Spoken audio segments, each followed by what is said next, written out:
So I'm working on this program that has 3 images that fade in and out, and the point of the game is to put your arrow over the correct identifier, and if you do that in time then your score goes up by 1.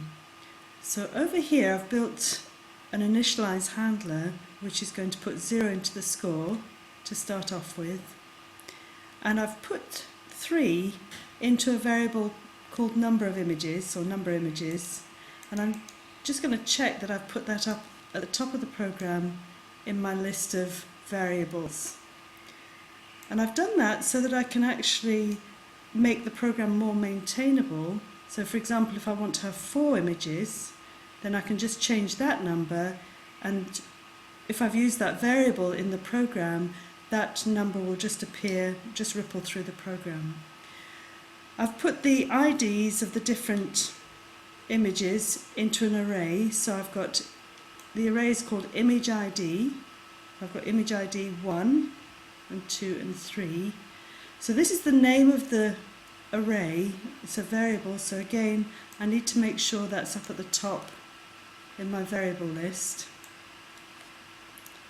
And you'll notice you use square brackets to denote an array, so I have that square brackets around the 1, the 2 and the 3. And I've done the same thing with the field numbers. So I've got these fields here which all have their IDs, and I've put those in an array too.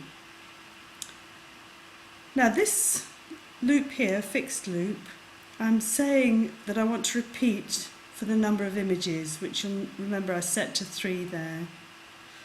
So I have a variable that's going to count through from 1 up to 3, and I've just decided to call it image number. Again, let's just check, just copy that, make sure that's up at the top. I'll put that in as a variable up at the top. I'll just space them out a little bit so you can see. Whoops. Alright, so I've got my image number. That's going to count through. This line here sets the blend level of the image with the ID number picked up from the array. So the first time around the loop, it's image ID 1, which is that one. And then the second time around the loop, it'll be image ID 2, and then it'll be image ID 3. So I'm going through setting the blend level to 0, and if you remember, that means that they're visible.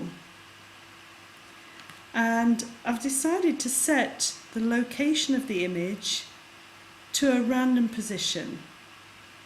So I've got set the location of the image ID, and again I'm looking at the array called image ID, and image number is this variable here that's busy counting from 1 up to 3. So it's going to be image ID 1, image ID 2, image ID 3 as I go around this loop.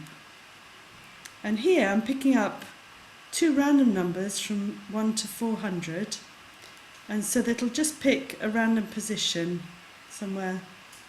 And if you remember, this is 0, 0 up here, and 400, 400 is probably about here, and I decided to keep it within that area so that I could keep my labels separate down at the bottom. Now what I would like to do is have them appear at their random location so that I can see them, and then I'd like them to disappear. Now I won't need to do that again because they're already in the random location, so I'm going to take that line out. But I'd like the blend level to be set to 100. Now, unless I'm going to put a little wait in here,